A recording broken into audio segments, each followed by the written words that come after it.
Another drive-through at Don. I've got a client I've worked with for a number of years, and I've gotten a little frustrated because they're saying, we want you to do this, this, this. And I'm probably a little bit stupid. I should probably just say, sure, here's the price. And it's good money.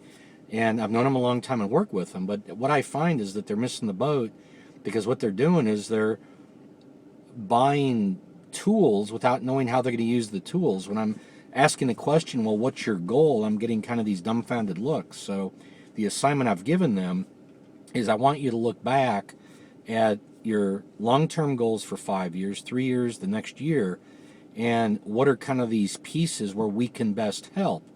And I gave them 3 or 4 different approaches and all this, and I think what's happening, they've gotten tired. I think they're kind of wore out. I think they've gotten very fuzzy about the goals. And so what's happened is that's kind of dropped off the radar. They've gotten confused. What they're doing is they may be misallocating funds working with us. I'm not concerned about it, quite frankly, because we'll get hired. In fact, we'll probably get hired at a higher level for more money. But and I like that from a business point of view. But whether I'm not hired at a lower level or a higher level, I want it to be for the right reasons. And I find too many people hire consultants to team build or do some other vague thing or leadership.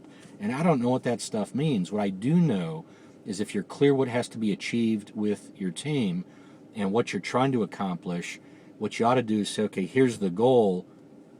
Are we best hiring somebody from the inside, the outside?